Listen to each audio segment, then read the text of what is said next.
Ele conta que desde os 15 anos de idade faz projeção astral ou viagem astral. O Papo Vanguarda começa agora e conversa com Wagner Borges. Tudo bem, Wagner? Tudo bom, Rogério? Tudo prazer tranquilo? estar aqui, falar para os ouvintes aí de São José dos Campos um pouquinho sobre as experiências fora do corpo, né, que são chamadas por vários nomes ao longo da história: projeção astral, saída do corpo, viagem astral, que é um fenômeno que muita gente experimenta de, durante o sono ou em estados de relaxamento, a pessoa ter a percepção dela se desprender espiritualmente para fora do corpo, como se a consciência dela se projetasse de dentro para fora e ela se visse espiritualmente como se fosse uma consciência livre, um espírito, e o corpo deitado lá na cama e ela destacada temporariamente para fora, vivendo uma experiência, vamos chamar assim, extracorpórea. É, que, né? Quando você fala fora do corpo, ó, a pessoa estava no sofá, estava quase dormindo no domingo à noite, já, peraí, fora do corpo, já toma um susto. E é uma experiência muito comum, Rogério, porque as pessoas têm muitas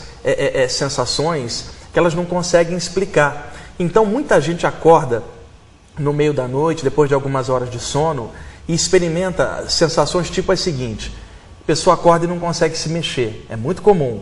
Tenta abrir os olhos, não consegue, não mexe um músculo sequer, às vezes tenta gritar para chamar alguém que está deitado do lado, o marido, a mulher, o pai, não sai som nenhum e a pessoa se apavora até que abruptamente ela recupera o movimento. Quer dizer, esses já são sinais, a gente veio conversando no caminho assim, quem que tinha algumas sensações, vê se outras também podem indicar alguma coisa nesse sentido.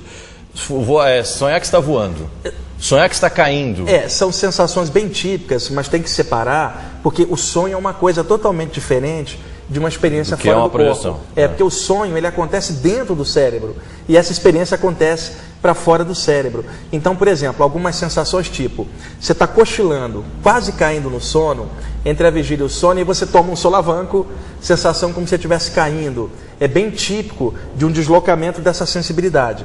Você está deitado e sente a sensação que você está estufando, como se você estivesse crescendo. O que é isso? A dilatação da aura, que é aquele campo energético que todos os corpos têm em volta, que se distende e dá uma sensação que a pessoa está estufando. Maior, pequenininho também. Eu tenho um amigo que tira cochilo à tarde e falou, eu fico pequenininho dentro da minha cabeça. Da mesma forma que expande para cá, pode fazer isso, né? Como se contraísse. E a pessoa percebe que ela é apenas um ponto de consciência. Ela não sente mais o corpo, não sente a sensação da gravidade por cima do corpo. E aí é que ocorre aquela paralisia que eu comentei, que a medicina chama de paralisia do sono, mas que eu vim a descobrir na prática, e depois vi que outros também tinham, que é o seguinte: eu acordava e não conseguia me mexer, eu tinha 15 anos. Todas as noites isso acontecia. Numa das noites, Rogério, durante essa paralisia, eu ficava apavorado. E aí, quando você está com medo, as glândulas suprarrenais, elas injetam adrenalina na corrente sanguínea para acelerar o movimento, que é a autodefesa. Numa dessas noites, eu me vi projetado para fora do meu corpo físico, e eu olhei para baixo, o meu corpo estava deitado na cama e eu fora. E aí eu descobri que esta paralisia, se em lugar de eu tentasse me mexer, eu ficasse quietinho e relaxasse, eu conseguia me desprender. Foi assim que eu descobri como é que essas experiências aconteciam. Arriscando. Agora, essa questão de você olhar e ver o corpo, a gente vê, eu fui até procurar um livro antigo do meu pai, que eu fui ver da década de 70. Lobo Sangue Rampa. Era a vida depois da vida. A do Raymond Jr. Esse mesmo.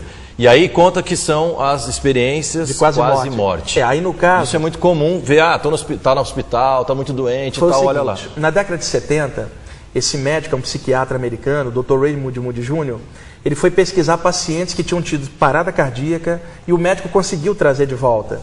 Porque uma coisa é a parada cardíaca, não é a morte ainda.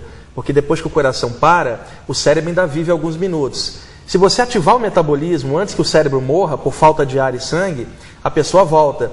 Então o pessoal chamava esse pessoal de redivivos, reanimados, né? E aí o Raymond Jr. foi entrevistar algumas dessas pessoas que tinham tido parada cardíaca e voltado, e descobriu que uma parte delas narrava experiências fora do corpo durante a parada, porque o metabolismo do corpo estava muito baixo. Ele então compilou esses relatos e chamou isso de experiência de quase morte, porque era uma experiência fora do corpo, enquanto o coração estava tecnicamente parado naquele momento. E aí o livro dele é O Vida Depois da Vida, virou um best-seller, e hoje nós temos diversos livros publicados sobre o tema, de outros médicos, e tem até sites da internet sobre experiência de quase morte. voltando para a sua experiência pessoal, quando a gente fala que você tinha 15 anos, também deve ser ali em torno dos anos 70. 1977, eu estou com 46 hoje, mas com carinha de 45. Eu não queria ser indelicado, mas voltando com você com 15 anos de idade, você foi conversar isso com quem? Exato. Porque hoje a gente está aqui num programa de televisão falando sobre isso. Eu acredito que década de 70 foi outro dia, mas não deve ter hoje sido tão fácil. Hoje o assunto está muito aberto, você entra na internet, por exemplo, Viagem Astral ou Projeção Astral, vai abrir centenas de sites na internet. Milhares. Mas na época, era a década de 70, não havia informação aberta, não tinham livros, eu não tinha com quem conversar, Rogério. Isso foi um problema e ao mesmo tempo uma bênção. Problema porque não tendo com quem conversar, você se sente muito só naquilo. Sem orientação nenhuma. E ao mesmo tempo, sem ter com quem conversar, você acaba descobrindo as coisas sozinhos. Você erra aqui, acerta ali, vai cavando e descobrindo coisas. Então, com o passar do tempo, eu me acostumei com essas experiências e por volta dos 17, 18 anos, eu comecei a perceber seres espirituais nessa experiência. Aí a gente já adentra um outro campo, que é o campo do espiritualismo como um todo, que eu não encaro isso como uma religião, mas como um estado de consciência, porque eu mesmo não sigo linha nenhuma. Eu procuro unir as informações que tem de todas as áreas e equilibrar como um caminho livre. Então eu comecei a ver presenças espirituais fora do corpo, que é o que normalmente as pessoas chamam de guia espiritual, anjo da guarda, protetor espiritual, e eu comecei a perceber essas presenças benfeitoras fora do corpo, e essas presenças começaram a me orientar. Uma das orientações era estender as mãos para o ar, respirar e captar uma energia do ar para dentro do corpo, para você ficar com uma energia legal, fazer essa energia circular em volta do seu corpo, para desbloquear a ânsia, tensão, depois poder projetar essa energia para alguém. Eu não aprendi isso num grupo aqui, eu aprendi isso fora do corpo. Então, com o passar do tempo, eu vi que aquelas orientações que eu recebia, elas funcionavam para muitas coisas e melhorava a mim como ser humano, eu me sentia bem. E com o passar do tempo, a noção de vida após a morte, ela muda com uma experiência dessa, porque começou a acontecer o seguinte: morria alguém do bairro onde eu morava, no Rio de Janeiro.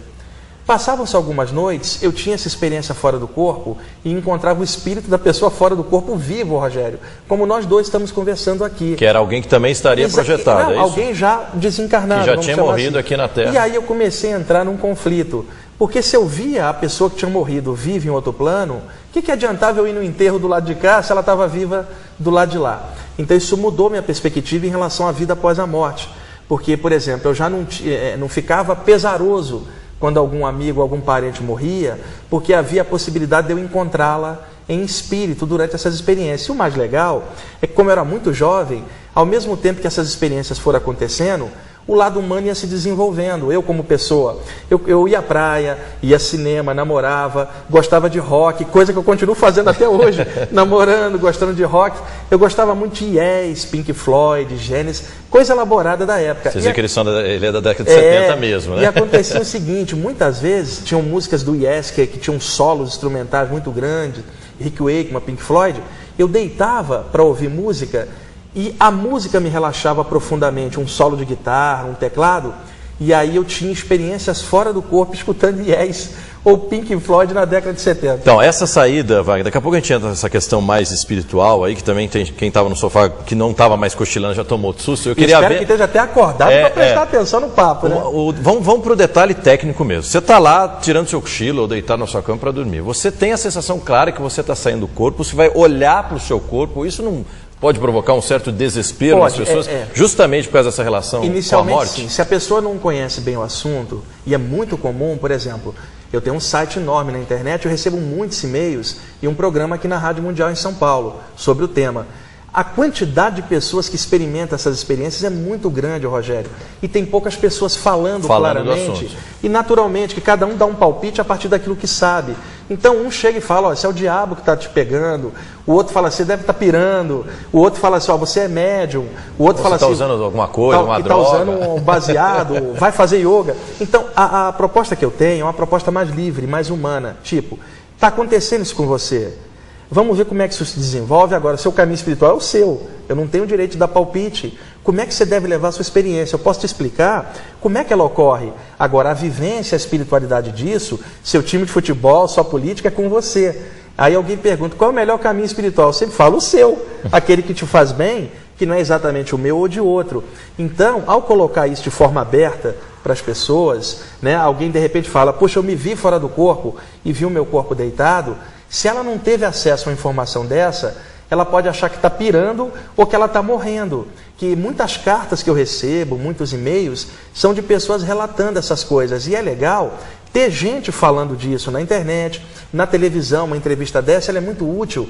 Não que a pessoa que esteja assistindo a gente tenha que seguir esse caminho, mas pelo menos ela já sabe que há uma referência séria, que não é loucura, não é viajada na maionese, é uma coisa factível e tem pessoas sérias no mundo inteiro trabalhando em cima disso, pesquisando e tentando esclarecer um pouquinho. Olha, e não é pouca gente não, o site dele tem 100 mil acessos, não é isso? 100 mil acessos por mês. Então tem muita gente interessada no assunto, espero que você também seja interessado e não saia daí, porque a gente vai para um rápido intervalo e daqui a pouco a gente volta, aí nós vamos entrar na parte bem técnica mesmo. Sai ou não sai do corpo, a gente vai entrar nos detalhes.